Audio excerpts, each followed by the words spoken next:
오늘 봉독한 본문 중 25절에 보면 내가 무엇을 하여야 영생을 얻으리까 이렇게 율법 교사가 묻습니다. 근데 예수님께서 저의 입을 통해서 두 계명을 말하게 하시고 이거를 행하면 내가 살리라 이렇게 말씀하셨어요. 그래서 오늘 말씀의 제목은 영생을 얻게 하는 계명입니다. 한번 따라 하십시다. 영생을 얻게 하는 계명.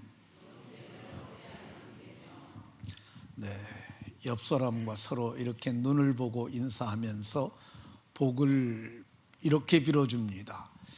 영생을 얻게 하는 계명이 무엇인지 깨닫고 영생을 얻게 하는 계명을 행함으로 영생 얻는 복이 있으시기 바랍니다.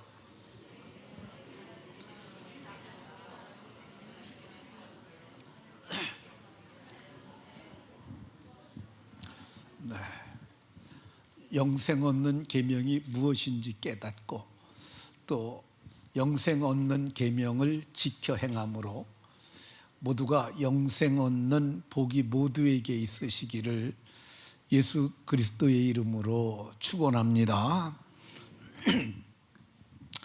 오늘 봉독한 본문과 유사 본문이 마태복음에도 나오고 마가복음에도 나옵니다. 마태복음에는 한 율법사가 예수님을 시험해서 선생님, 율법 중에서 어느 계명이 큽니까? 이렇게 묻습니다.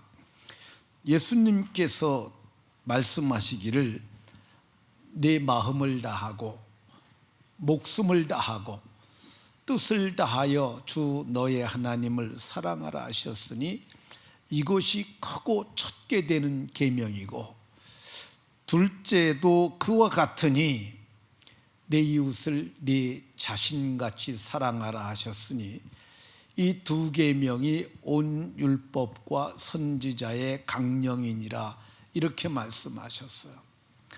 이 두 계명이 온 율법하면 모세 오경을 뜻합니다. 모세 오경을 정리하면 하나님 사랑, 이웃 사랑이 나오고요. 선지자의 강령이니라 이렇게 말씀하고 있어요. 선지서 전체가 하나님께 받아서 말한 그 선지자의 말들을 정리하면 아주 중요한 것이 뭐냐? 하나님 사랑하고 이웃 사랑하라 이런 것이라고 예수님께서 말씀하셨어요. 마가복음에는 율법사가 아니고 서기관이 나와서 예수님에게 묻습니다. 모든 계명 중에서 첫째가 무엇입니까? 그때 예수님께서 대답하시기를 첫째는 이것이니 이스라엘아 들으라. 주 곧 우리 하나님은 유일한 주님이시라. 너희가 마음을 다하고 목숨을 다하고 뜻을 다하고 힘을 다하여 주 너의 하나님을 사랑하라 하신 것이요. 둘째는 이것이니 내 이웃을 내 자신과 같이 사랑하라 하신 것이라 하시고 이것보다 더 큰 계명이 없다고 말씀하셨어요. 이 마태복음에는 율법사가 그리고 율법사가 마가복음에는 서기관이 질문을 한 것에 대해서 예수님이 답변을 하시고 계명을 두 가지로 정리해 주셨어요. 누가복음서에는 이와 좀 반대입니다. 율법 교사에게 내가 율법에서 어떻게 읽느냐 물으시니까 그 율법 교사가 대답을 해요. 그것을 가지고 네가 이것을 행하면 살리라고 그러셨어요. 근데 이 마태복음에는 율법사라고 나오고 이 누가복음에는 율법 교사라고 이렇게 쓰여져 있어요. 그런데 이거는 오역은 아니고 틀린 번역은 아니고 이거는 제가 보기에 실수 같아요. 그러니까 율법사나 율법교사가 똑같은, 원문은 노미쿠스라는 단어가 쓰였는데 똑같은 단어를 한 율법사라고 번역했고 누가복음에는 율법교사라고 번역을 했는데, 이거는 마지막으로 정리하는 사람들이 이 단어를 통일되게 했어야 되는데 저거 잘못한 것이 아닌가 하는 생각이 듭니다. 다음번에 번역될 적에는 저런 것이 한 단어로 통일되면 좋겠다는 생각이 듭니다. 왜 그러냐면은 저게 마태복음을 번역한 사람이 다르고 마가복음을 번역한 사람이 달라서 그래요. 누가복음을 번역한 사람이 달라서 그렇습니다. 자, 그러면 율법교사가 예수님을 시험하여 뭐라고 그랬느냐? 선생님, 내가 무엇을 하여야 영생을 얻으리까? 영생에 관한 문제를 가지고 나왔어요. 그때 예수님께서 율법에 무엇이라고 기록되었으며 내가 어떻게 읽느냐? 이렇게 예수님이 물으셨어요. 그때 율법교사가 대답하기를 내 마음을 다하며 목숨을 다하며 힘을 다하며 뜻을 다하여 주 너의 하나님을 사랑하고, 하나님 사랑하고 또한 내 이웃을 내 자신같이 사랑하라 하였나이다 라고 이렇게 말을 했어요. 근데 예수님께서 내 대답이 옳다고 말씀하셨어요. 그리고 이를 행하라 그리하면 살리라 이렇게 말씀하셨어요. 내 대답이 옳다고 말씀하셨고, 하나님 사랑하는 것, 내 이웃을 내 자신과 같이 사랑하는 것, 그것을 행하라 그리하면 살리라 라고 말씀하셨어요. 이 율법교사가 가지고 나온 문제는 영생이잖아요. 어떻게 하면 영생 얻으리까 물었을 때 예수님께서 이를 행하라 그러면 살리라 하셨는데, 이 살리라라는 말이 살다라는 뜻인데, 근데 이 율법교사에 대한 질문에 대한 답변이기 때문에 여기서 얘기하는 살다라는 말은 영생을 살 거라는 그런 의미로 이해하면 될 것 같습니다. 그러면 예수님께서 옳다고 하신 사람이 영생 얻는 계명 뭘까? 첫 번째 계명은 27절에 있는 대로 내 마음을 다하고 목숨을 다하며 힘을 다하며 뜻을 다하여 주 너의 하나님을 사랑하는 것입니다. 예수님은 이것이 옳다고 말씀하셨습니다. 그러면 사람이 왜 영생을 얻으려면 하나님을 사랑하여야 할까? 그 이유는 하나님이 우리 하나님이기 때문에 그렇습니다. 오늘 본문에 주 너의 하나님이라고 그랬는데, 너의 하나님이 곧 나의 하나님이죠. 그러니까 우리가 영생을 얻으려면 하나님을 나의 하나님으로 알고 그렇게 사랑하는 사람이 영생을 얻게 되는 것입니다. 이 사람이 영생을 얻으려면 하나님을 사랑하여야 한다고 하셨는데, 그 이유는 하나님이 우리의 유일한 주인이 되시기 때문에 그렇습니다. 이 본문에는 마음을 다하여 주 너의 하나님이라고 말했는데, 마가복음에는 이 동일한 대구인데 여기에 하나님은 유일하신 주라고 이렇게 말씀하셨어요. 선지자 이사야는 나는 여호와라 나 외에 다른 이가 없나니 나밖에 다른 신이 없느니라 이렇게 말씀하셨어요. 그러니까 우리가 영생을 얻으려면 하나님을 사랑하여야 하는 이유가 그분이 유일하신 하나님이기 때문인 줄로 믿으시기 바랍니다. 사람이 영생을 얻으려면 하나님을 사랑하여야 한다고 하셨는데, 그 이유가 뭐냐? 그분이 먼저 우리를 사랑하셨기 때문입니다. 이 신명기 10장 15절에 보면 여호와께서 오직 내 조상들을 기뻐하시고 그들을 사랑하셨다고 말씀합니다. 그러니까 하나님께서 인간을 지으시고 그분께서 우리를 기뻐하시고 그들을 사랑하셨고 그리고 그들을 택하셨다고 이렇게 말씀합니다. 우리가 하나님을 먼저 사랑한 것이 아니라 하나님이 먼저 사랑하였으니까 그분을 사랑하는 것이 마땅하다고 말씀합니다. 요한일서 4장 19절에 보면 요한 사도께서도 우리가 사랑함은 그가 먼저 우리를 사랑하셨기 때문이라고 얘기를 합니다. 하나님이 우리를 먼저 사랑하셨으니 우리가 사랑함이 마땅한 줄로 믿으시기 바랍니다. 사람이 영생 얻으려면 하나님을 사랑해야 한다고 그랬는데 그 이유가 뭐냐? 하나님은 말과 혀로만 사랑하신 분이 아니라 실제로 우리를 사랑하셔서 이 땅에 오셨기 때문입니다. 근데 하나님께서 우리와 함께 하시려면 간단하지가 않아요. 왜 그러냐면 그분은 이 영광 중에 계신 전능하신 하나님이라 그를 우리가 대면하면 우리가 살 수가 없어요. 그래서 하나님께서는 모세에게 회막을 지으라고 그러셨어요. 회막은 하나님을 뵙는 장소라고 생각하면 됩니다. 하나님께서는 회막을 만들라고 그러시고 성소를 지으라 하시고 지성소를 지으라 하시고 그 안에 법궤를 만들라고 그러시고 거기에 시은소를 베푸시고 거기에 친히 임재하셨어요.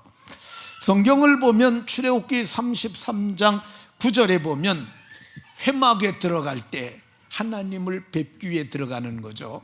구름 기둥이 내려 회막 문에 서며 여호와께서 모세와 말씀하시니 모든 백성이 회막 문에 구름 기둥이 서 있는 것을 보고 다 일어나 각기 장막문에 서서 예배했다고 얘기를 합니다. 좀 막연하죠. 근데 이거 이미지로 보면 더 쉽게 이해할 수 있습니다. 인터넷에 보니까 저런 그림이 있는데 저게 회막의 모습이죠.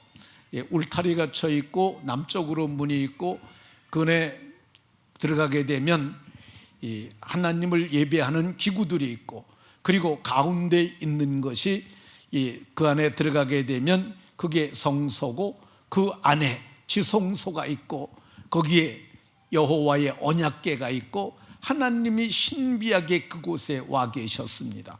임재의 표식으로 나타난 것이 구름 기둥과 불 기둥이었는데 저게 왜 여기와 하나님이 이 땅에 장막을 치고 오셨느냐? 우리를 사랑하셔서 우리와 함께 하시기 위해서 오셨습니다. 그러니까 우리를 사랑하셔서 영광 중에 계신 하나님이 사람의 몸을 입고 오셨으니까 우리가 그분이 먼저 우리를 사랑하셨으니 우리도 그분을 사랑하는 것이 마땅한 줄로 믿으시기 바랍니다. 사람이 영생을 얻으려면 하나님을 사랑해야 한다고 그러셨는데 그 이유가 뭐냐? 땅에 장막을 치고 오셨던 그분께서 성경을 보면 몸소 사람의 몸을 입고 우리 가운데 오셨어요. 그게 우리를 사랑하셔서 오신 것이라고 얘기를 합니다. 성경은 하나님이 세상을 이처럼 사랑하사 독생자를 주셨으니 유일한 아들 하나님의 품에 있던 독생하신 그리스도를 우리를 위하여 그분이 내어주셨어요. 성경은 그분이 태초부터 계셨던 말씀이셨고 그 말씀이 육신이 되어 사람의 몸을 입고 우리 가운데 오신 분이라고 이렇게 말씀합니다. 이게 하나님이 인간을 향한 사랑의 열정이세요. 얼마나 사랑하셨으면 이 죄 있는 인간의 모양으로 이 땅에 오셨는지요. 그러니까 그분께서 우리를 사랑하셔서 우리와 함께 하시고 우리를 마침내 구원에 이르게 하시려고 이 땅에 오셨으니까 우리가 그분을 사랑하는 것이 마땅한 줄로 믿으시기 바랍니다. 사람이 영생을 얻으려면 하나님을 사랑해야 한다고 그랬는데, 그럼 하나님을 사랑하는 것이 어떻게 사랑하는 것이겠습니까? 성경은 이렇게 말씀합니다. 내 마음을 다하며, 마음을 다하라고 얘기를 합니다. 우리 마음 다 알잖아요. 이 마음을, 두 사람을 사랑하면은, 그러니까 돈도 사랑하고 하나님도 사랑하고 이렇게 하나님을 허라고하지 않으세요. 물질과 하나님을 겸하여 섬기지 못한다고 마음은 하나를 가지고 오직 하나님만 사랑하고, 이 목숨을 다하라고 그랬는데, 이 목숨이라고 번역한 이 단어는 영혼이라고도 번역하고 생명이라고도 번역이 가능한 단어예요. 그러니까 목숨을 다하는 게 어떻게 하는 건지 좀 막연하잖아요. 근데 우리의 영과 혼을 다하여, 그러니까 우리의 모든 영과 혼을 다하여, 그리고 성경은 뜻을 다하여, 힘을 다하여라고 얘기를 합니다. 이 힘을 다하는 게 어떤 거냐면, 이 육신의 힘이 있죠. 육신의 힘이 있는 거야. 여러분들이 힘을 써서 교회에 오셨잖아요. 근데 육신의 힘만 있는 것이 아니라 마음도 힘이 있어요. 마음의 힘을 다하여서, 그리고 뜻을 다하여서, 뜻은 의지죠. 우리 속에 의지적 결정을 내리는데, 그러니까 뜻을 품고 오는 거야. 오늘은 내가 무슨 일이 있어도 하나님을 예배하는 자리에 가야겠다. 힘들고 불편한데도 오신 우리 어르신 집사님들 계시고 장로님도 계시잖아요. 근데 성경은 이렇게 힘을 다하여서 예배하는데, 이렇게 여러 말로 쓰였는데 요즘에 그 용어로 다 바꾼다면은 전인격적으로, 이 전인격이라는 말이 적절할 것 같습니다. 그러니까 전인격을 다하여서 하나님을 사랑하는 것, 이것이 성경이 얘기하는 하나님을 사랑하는 것이라고 이렇게 말씀합니다. 그럼 전인격을 다해서 영생 얻으려면 하나님을 어떻게 사랑해야 할까? 예를 사람을 들면 좀 더 이해가 쉬울 것 같습니다. 그래서 제가 다윗을 예로 들겠습니다. 다윗이 여호와 앞에서 힘을 다하여 춤을 추는데, 그러니까 이 이스라엘의 모세 때 법궤가 만들어졌고 하나님이 늘 함께 하셨어요. 근데 그 법궤를 블레셋에게 뺏깁니다. 아벡 전쟁이라고 하는 아벡 전투라는 그 전투에서 블레셋에게 법궤를 뺏겨요. 근데 그 법궤가 사울 시대도 못 돌아오고, 그리고 다윗이 남북 통일을 이루고서 성막을 짓고 그리고 법궤를 모셔오는데, 성경을 보면은 이 하나님의 임재의 상징인 그 법궤, 신비하게 와 계셨던 그 법궤를 모시고 들어오는 날에 너무너무 좋아가지고 여호와 앞에서 힘을 다하여 춤을 추는데, 그게 이게 여호와를 사랑하는 한 표식이라고 할 수 있습니다. 그가 어떻게 춤을 췄느냐 하면은, 그 사울이라고 하는, 사울의 딸 미갈이라고 하는 여자가 있었는데, 그게 다윗이 사랑했던 여인 중에 하나예요. 근데 다윗 왕이 여호와 앞에서, 법궤 앞에서 춤을 추는 것을 여호와 앞에서라고 이렇게 얘기를 했는데, 그가 춤추는 것을 보고 심중에 업신여겼다고 그럽니다. 왜 심중에 업신여겼냐 하면은 애들이 뛰노는 것처럼 뛰놀았기 때문에 그렇습니다. 사무엘하 6장 20절에 보면은 다윗이 이제 백성을 축복하고 들어와서 자기 가족을 축복하려고 하는데, 미갈이 그를 맞이합니다. 그리고 말하기를, 이스라엘 왕이 오늘 어떻게 영화로우신지, 방탕한 자가 염치 없이 자기의 몸을 드러내는 것처럼 오늘 그의 신복의 계집종의 눈앞에서 몸을 드러내셨도다, 이렇게 얘기를 합니다. 이게 다윗이 이 옷을 입었던 게 배 에봇이라고 그래. 배로 만든 에봇인데, 그 에봇이 이 속옷이 훌륭하지 않았던 것 같아요. 근데 다리를 번쩍번쩍 들면서 춤을 추니까 이 속몸이 좀 드러났던 것 같습니다. 근데 그것을 그렇게 자기 몸이 드러날 정도까지 격하게 하나님 앞에서 기뻐 춤을 췄다고 얘기를 합니다. 그러니까 하나님을 사랑하는 표현 방법 중에 하나였죠. 다윗이 얼마나 주를 사랑했느냐 하면은 내 하나님의 성전을 위하여 힘을 다하여 준비하였노니, 다윗이 성전을 짓고 싶었어요. 근데 하나님이 너는 군인이라 전쟁에 피를 많이 흘려서 안 되고 네 아들 솔로몬이 나를 위하여 성전을 지을 것이라고 그랬어요. 근데 생각을 해보니까 성전의 공사가 너무너무 큰 공사라 내가 그렇다면 성전 건축하는 준비를 해야지. 그래서 성전 건축 헌금을 드렸는데 다윗이 준비한 목록이 역대상 29절 2절에 나옵니다. 내가 내 하나님의 성전을 위하여 힘을 다하여 준비했는데 그 내용이 금과 은과 놋과 철과 나무와 뭐 등등 많은데 이거 다 빼고 한 가지만 얘기하면 금만 준비한 게 얼마냐? 4절에 보면은 오빌의 금 3,000달란트를 드렸다고 그럽니다. 한 달란트가 34kg를 한 달란트라고 불러요. 그러면 한 달란트가 34kg인데 그러면 금 1kg는 얼마나 갈까? 금 1kg를 요즘은 이제 은행 같은데 가끔 경제 문제를 다루면서 금이 쌓여 있는 모습을 보이는데, 금이 저렇게 생겼는데 저게 학교 다닐 때 띰틀 있잖아요. 띰틀처럼 약간 사선으로 이렇게 돼 있어요. 근데 저게 금 1kg가 지금 가격이 얼마냐?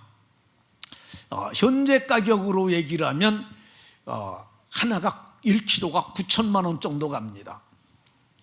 근데 금값이 점점 올라가고 있어요. 몇 년 전에 제가 이런 거 설교하고 그럴 때 조사한가에 보면 7천만 원 정도 했는데 2천만 원 정도, 한 3년 전에 비해서 그렇게 올라간 것 같아요. 그 금값이 굉장히 이게 비싸게 되는 거죠. 근데 이게 그 시대의 재화의 기준이라 할 수 있어요. 금은 그 시대의 재화의 기준. 그래서 옛날에는 금본위 제도라고 그래서 금이 있는 것만큼 돈을 찍어냈었다고 그래요. 근데 요즘에는 그렇게는 하지 않지만은 이 금이, 다시 떼어보세요. 이 금이 이게 1kg에 9천만 원 정도 가면 한 달란트면은 얼마 가느냐? 34kg니까 이게 30억이 좀 넘어요. 그러니까 줄여져서 30억 계산하기 좋게. 이게 오빌의 금 3,000달란트면 이게 얼마냐? 이거를 곱하기를 하면은 9조 1,800억. 근데 9조 조 단위의 돈은 우리가 잘 개념이 없어요. 그러니까 10억, 100억까지 뭐 1,000억도 이 정도까지는 우리가 개념이 있는데 이게 조가 넘어가면 개념이 없어요. 근데 그래서 억으로 바꾸면 이게 얼마 되냐? 억이 91,800개. 그러니까 어마어마한 돈이죠. 그러니까 다윗이 이렇게 큰 것을 드렸는데 이게 여호와를 사랑함으로 그가 헌신했던 모습인 것을 볼 수가 있습니다. 그러니까 하나님을 사랑하는 것을 하나님은 아세요. 내가 하나님을 사랑하는 거 알고, 다윗이 하나님을 사랑하는 것을 하나님이 아시고 그를 기뻐하셨어요. 그래서 그에게 놀라운 은혜를 베풀어 주셨는데, 하나님을 사랑하게 되면 하나님이 저를 기뻐하셔서 저를 유력한 자가 되고 저를 복되게 하시는 줄로 믿으시기 바랍니다. 그러면 다윗이 하나님께서 다윗을 어떻게 복되게 하셨느냐? 이 사무엘상 18장 14절을 보면 하나님께서 다윗에게 지혜를 주셨어요. 그래서 다윗은 무슨 일을 맡든지 모든 일을 다 지혜롭게 행합니다. 사울이 다윗을 죽이려고 이 양피 100을 요구하는데, 이 양피가 뭐냐면 남성의 생식기를 잘라오는 거예요. 그게 사람이 하나밖에 없잖아요. 100개 잘라오면 100명으로 쳐주는 거죠. 그러니까 너 양피 100을 원한다고 그랬는데, 그게 의도가 뭐냐면 적에게 붙잡혀서 죽이려고 그런 거예요. 그랬는데 그는 사지를 들어가서 양피 200을 갖고 치고 나와요. 그러니까 다윗은 무슨 일을 하든지 모든 일을 다 지혜롭게 행한 사람이었어요. 다윗을 하나님께서 어떻게 하셨느냐, 이 모든 신하보다 더 지혜롭게 행하며 그의 이름이 심히 귀하게 되니라, 이렇게 말합니다. 이름이 귀하게 됐다는 말이 그 존재가 귀하게 했다는 말이에요. 그러니까 우리가 거꾸로 얘기를 하면, 내가 귀한 자가 되고 싶다 그러면은 하나님을 사랑하는 거야. 하나님을 열심히 전심을 당하여 사랑하면 하나님께서 심히 귀하게 하실 줄로 믿으시기 바랍니다. 여호와를 사랑하면 하나님이 어떻게 하시느냐, 만군의 하나님이 사랑하는 다윗과 함께 하셨어요. 그래서 다윗이 점점 강성하여졌다고 얘기를 합니다. 그러니까 이 예수님 믿을 때는 너무 미약했어요. 그런데 점점 강성하여지는 것, 이것이 저는 바람직하다고 생각합니다. 그러니까 하나님 믿을 적에는 정말 너무너무 보잘것 없었는데, 그가 사랑하고 믿음이 커가는 것과 함께해서 그가 점점 강성하여져서 사울의 집보다도 더 강성하여지고, 마침내 주변의 모든 열강들보다도 더 강성해지고, 그래서 그가 고대 근동 지방의 최고 권력 있는 유력한 자가 되도록 하나님께서 죄를 높이셨던 것 볼 수가 있습니다. 내가 점점 잘 되려면 어떻게 해야 되겠어요? 여호와를 사랑하는 거예요. 하나님께서 그를 사랑하는 것을 보고 어떻게 하셨느냐, 다윗이 너무 내 마음에 딱 들어. 그래서 내 뜻을 다 이루게 하리라. 이새의 아들 다윗을 만나니까 내 마음에 너무 든다. 나는 저를 통하여 내 뜻을 다 이루겠다고 하셨어요. 그래서 그가 당대의 하나님의 뜻을 이루고요, 그리고 그가 죽었음에도 불구하고 다윗의 자손으로 그리스도가 오셨어요. 그러니 다윗이 얼마나 복된 사람입니까? 근데 이게 끝이 아니에요. 여호와를 사랑하는 다윗을 기뻐하셔서 하나님께서 그가 늙도록 부하고 존귀를 누렸다고 얘기를 합니다. 늙어서 초라하고, 그리고 늙어서 가난하고, 늙어서 천함은 좀 이게 바람직하지 않다고 생각이 듭니다. 사람이 늙도록 부하고 존귀해져야 된다고 생각을 해요. 제가 시골에서 목회할 때 정말 그 시골에 농사 짓다가 농부가 부름을 받았으니 뭐 몰골부터가 다 그렇지 않았어요. 그런데 하나님께서 점점 강해지게 해주셨고, 그리고 나이가 먹을수록 점점 더 훌륭하도록 하나님이 은혜를 베풀어 주셨어요. 이 은혜가 여러분 모두에게 있으시기를 예수 그리스도의 이름으로 축원합니다. 다윗이 여호와를 사랑했더니 하나님께서 어떤 은혜를 베푸셨느냐, 사도행전을 보면, 이 사도행전은 누가가 기록합니다. 성령의 감동을 받아서 말하길, 다윗은 당시에 하나님을 뜻을 따라 섬기다가 잠든 사람이라고 얘기를 합니다. 그러니까 다윗의 생애를 정리하길, 그 사람은 하나님의 뜻을 따라 섬긴 사람이라고. 저는 이 말이 참 좋습니다. 여러분들도 묘비에 이 글이 세워지면 얼마나 좋겠습니까? 하나님의 뜻을 따라 섬기다가 잠든 누구누구, 뭐 참 좋겠다는 생각이 듭니다. 이게 끝이 아니죠. 다윗이 이 땅에 살았을 때 고백했던 것처럼 내가 여호와의 집에 영원히 살리로다. 지금은 잠들어 있지만은 마지막 날에 그게 몸의 부활을 할 것이고, 자기 영광의 몸의 형체와 같이 변케 하실 그리스도의 권능으로 말미암아 영광의 몸을 입게 될 것입니다. 모두가 다윗이 여호와를 사랑했던 것처럼 하나님을 사랑하심으로 하나님께서 다윗을 복주셨던 것처럼 복주심의 은혜가 모두에게 있으시기를 예수 그리스도의 이름으로 축원합니다. 그러면 예수님께서 옳다고 하신 사람이 지켜야 할 영생 얻는 두 번째 계명은 무엇이겠습니까? 예수님께서 이 율법 교사에게 묻습니다. 뭐라고 기록되었느냐 그랬더니 또한 내 이웃을 내 자신같이 사랑하라 이렇게 하셨다고 얘기를 합니다. 예수님이 옳다고 그러셨어요.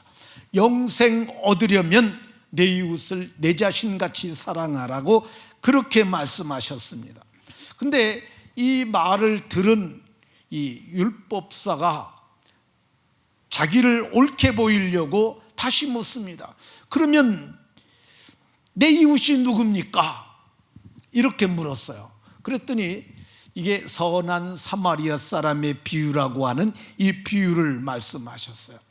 어떤 사람이 이 예루살렘에서 여리고로 내려가다가 한 강도를 만나게 됩니다.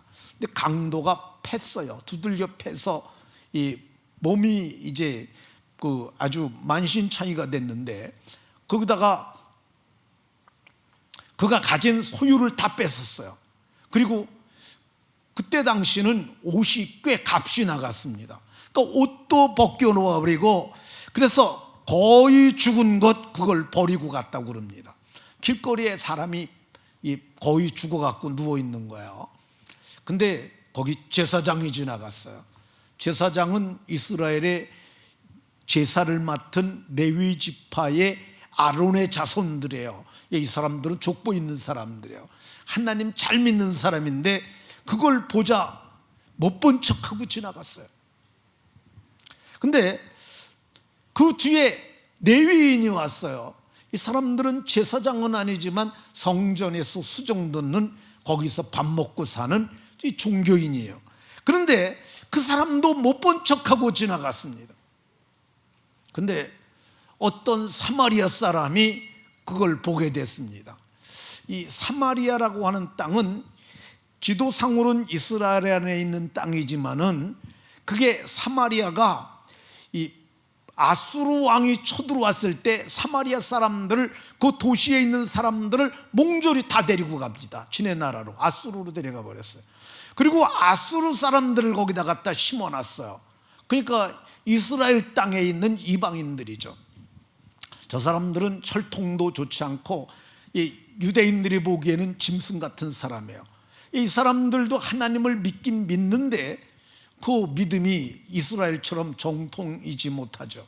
근데 이 사람이 지나가다가 그 모습을 보고 이 불쌍한 마음이 들어가지고 가까이 가서 자기가 가지고 있던 소유물로 응급처치를 합니다.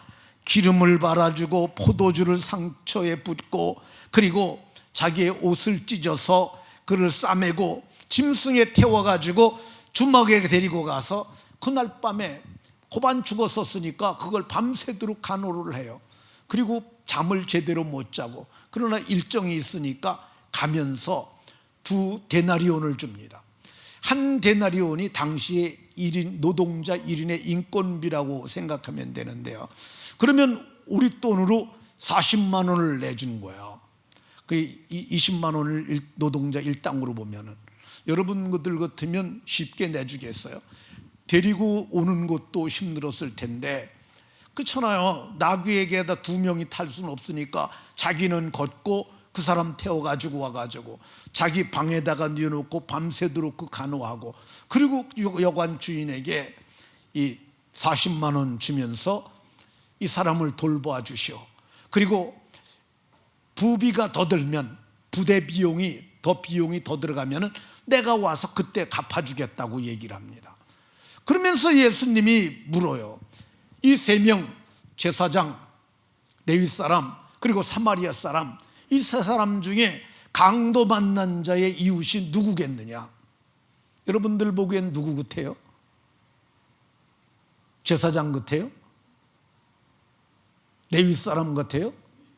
그러면 이 이방인들에게 개취급을 받았던 사마리아 사람이 이 사람의 이웃이라고 생각합니까? 맞죠? 사마리아 사람이 이웃이죠. 예수님 앞에 그가 대답하기를 자비를 베푼 사마리아 사람입니다 할 때 예수님이 너도 이와 같이 하라고 하셨어요. 이 예수님이 말씀하신 비유를 통하여 알 수 있는 우리의 이웃이 누구냐? 먼저 이웃이 될 수 없는 사람들이 있어요. 사람의 환난을 못 본 척하는 제사장, 레위인 같은 사람들은 가까이 살아도 이웃이 될 수 없습니다. 옆집 살아도 이 긍휼의 마음이 없는 사람들은 실상은 이웃이 아닙니다. 이웃이 될 수 있는 사람은 어떤 사람들이냐? 불쌍히 여기는 마음을 보고 멀리 살아도 신분이 낮아도 그래도 불쌍히 여기는 마음으로 다가가서 돌봐주는 사람, 그 사람이 이웃이라고 말하고 너희도 이와 같이 하라고 얘기를 합니다. 저와 여러분들이 이와 같이 해야 하는 줄로 믿으시기 바랍니다. 우리 민족은 70여 년 전에 6.25라고 하는 아주 무서운 동족상잔의 전쟁을 치렀습니다. 북한은 우리하고 아주 가까운 이웃입니다. 북한보다 더 가까운 데는 없어요. 경계를 마주하고 있으니까. 그렇지만 그 사람들은 우리의 주적이었어요. 그들은 주적이 돼서 우리를 남침해서 수많은 사람들, 천만 이산가족을 만들어냈어요. 그런데 반면에 우리는 알지도 못했던 유엔군이라고 하는 16나라의 사람들이 참전을 해서 우리를 도와줬어요. 전투병이 16개 나라, 그리고 의료병과를 가진 사람들 6나라, 그래서 다 해서 22개 나라가 와서 우리를 도와줬죠. 우리의 이웃이 누구였습니까? 북한이 이웃이었습니까? 유엔군이 우리의 이웃이었습니까? 그때 들어왔던 사람이 연인원 197만 8천 명이라고 이렇게 얘기를 합니다. 그러니까 이게 6.25 전쟁 때 우리를 와서 도왔던 사람이 200만 명 역사 이래 이렇게 많은 도움이 온 적이 없어요. 이때 우리를 살려주기 위해서 죽은 유엔군의 병사들이 3만 8천 명이 죽었다고 얘기를 합니다. 3명만 죽어도 난리치잖아요. 30명 죽었다 그러면은 이건 큰일이잖아요. 300명 죽으면 이건 어마어마한 사건이잖아요. 국가가 전복되기도 했잖아요. 그것 때문에. 근데 3천 명도 아니고 3만 8천 명이 우리를 위해서 전쟁에서 피 흘려 죽었어요. 최근에 윤 대통령께서 우크라이나 방문했는데, 근데 그걸 가지고 뭐 비난하는 사람들도 있어요. 저는 우리나라가 이제, 우리나라는 유엔군에게 빚진 나라잖아요. 이제 빚 갚을 만한 형편 됐잖아요. 그러니까 저는 우리나라가 이렇게 도울 형편이 됐을 때 당연히 도와야 된다고 생각합니다. 이 본문의 강도 만난 자가 회복이 됐어요. 근데 지나가다 보니까 어떤 사람이 고반 죽어 있는 거야, 뻘거벗고. 그걸 못 본 척하고 지나가면 그 사람을 우리가 어찌 사람이라고 하겠습니까? 그렇잖아요. 우리가 6.25 전쟁 때 아주 참혹한 상황에 있을 때 우리를 위하여 도와준 사람들, 우리가 도와야 하는 줄로 믿으시기 바랍니다. 예수님께서 오늘 성경에 그러잖아요. 너희도 그렇게 하라, 이와 같이 해라. 최근에 지난주에 있었던 일인데요, 서울에 있는 쌍용 더 플래티넘 오목천역 아파트라는 데가 있는데 거기에서 최근에 이런 일이 있었어요. 그 택배를 배송하는 택배 기사 부부가 있었는데 남편이 심장이 안 좋았대요. 근데 남편이 배달하다가 그만 쓰러졌어요. 그러니까 배달을 중지를 하고 아내가 그 남편을 병원으로 모시고 갔어요. 그래가지고 아파트 단지 그쪽에다 주민들한테 문자를 보냈어요. 문자 내용이 뭐냐면 네, 안녕하세요. 한진 택배기사입니다. 오늘 배송 중 저희 아저씨가 심정이 안 좋다고 해서 응급실에 왔고 지금 수술 중에 있습니다. 부득불 오늘 배송을 못하게 됐습니다. 조속히 났는 대로 배송하겠다고 그랬는데, 예, 수술 중이라는 문자를 받자 그 아파트 주민들이 저분 우리 아파트에 물건 배송하다가 저렇게 됐는데 우리가 가만히 있을 수 있겠느냐, 그래 가지고 저 사람들이 저를 좀 도우면 어떻겠느냐 얘기를 했어요.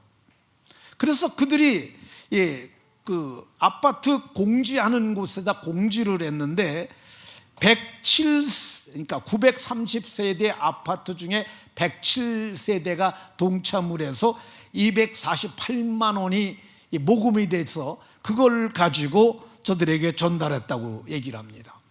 그러면 그리고 이제 그 뒤에 자기네들이 그걸 갖다가 공지를 해요. 이렇게 해서 일을 종료했다고 공지를 합니다. 그러면 예수님께서 이걸 보시고 택배기사의 이웃이 누구냐고 물으시면 여러분들은 누구라고 대답하겠습니까? 양주 덕정에 있는 어느 아파트라고 그러겠어요? 아니죠. 더 플래티넘 오목천역 아파트 입주민이라 해야 맞을 겁니다. 성경은 이렇게 이웃을 사랑하며 실천하며 산 사람들이 성경은 영생에 참여하는 복이 있다고 이렇게 말씀합니다. 이게 원래 로마자로 5개까지 했는데 2번까지밖에 못했거든요. 근데 이제 한 번은 더 해야 조금 오늘 좀 시간이 길더라도 조금 양해를 구합니다. 간단하게 요거는 하고 다음 주에 맞이하도록 하겠습니다. 그러면 첫째 계명과 둘째 계명이 다른 거냐? 아닙니다. 똑같은 거라고 예수님이 말씀하셨어요. 예수님께서 하늘로 가시기 전 마지막 밤에 세 계명을 너희에게 주노니 서로 사랑하라고 하셨습니다. 어떻게 사랑하라고 그러셨냐? 내가 너희를 사랑한 것 같이 너희도 서로 사랑하라 하셨습니다. 근데 실제 세 계명이라고 그러셨지만은 십계명을 예수님이 둘로 줄여주셨어요. 둘로 줄여주셨던 그 예수님이 마지막 밤에 이거를 하나로 줄여주셨어요. 내가 너희를 사랑한 것 같이 너희도 서로 사랑하라고 말씀하셨어요. 마지막 계명을 주실 때 그 현장에 있었던 사람이 사도 요한입니다. 사도 요한이 그 형제를 사랑하는 자는 하나님을 사랑할 수 있다고 이렇게 얘기를 했어요. 그러니까 요한일서 4장 21절에 우리가 이 계명을 주께 받았는데, 난 그 현장에 있었다는 말이죠. 하나님을 사랑하는 자는 또한 형제를 사랑하는 게 맞다는 거야. 눈에 보이는 형제를 사랑하지 않으면서 보이지 않는 하나님을 사랑한다는 것은 거짓말하는 거라는 거야. 그러니까 두 계명이 같은 거야. 눈에 보이는 형제를 사랑하는 자는 보이지 않는 하나님의 계명을 따라 행하는 거기 때문에 우리가 어떻게 해야 되느냐? 눈에 보이는 바 형제를 사랑함이 마땅한 줄로 믿으시기 바랍니다. 부활하신 주님을 만났던 바울 사도는 이렇게 말했어요. 부활하신 주님은 세 계명을 받은 바가 없어요. 그랬는데 나중에 그가 깨닫습니다. 사랑은 율법의 완성이라. 그러니까 구약 성경 전체가 말하는 그 율법이 말하는 게 뭐냐? 그게 사랑이라는 거야. 그래서 사도는 이렇게 말합니다. 남을 사랑하는 자는 율법을 다 이룬 자라고 얘기를 하고 있어요. 그러니까 성경이 그렇게 많이 쓰여 있다 할지라도 남을 사랑하지 않는 자는 율법을 어기는 자요, 남을 사랑하는 자는 율법을 다 지켜 행하는 자라고 말하고 있습니다. 말씀을 마치도록 하겠습니다. 모두가 율법을 다 지켜 행하는 이웃을 사랑하는 분들이 되셔서 마지막 날에 영생에 참여하고 영광에 들어가는 복이 모두에게 있으시기를 예수 그리스도의 이름으로 축원합니다.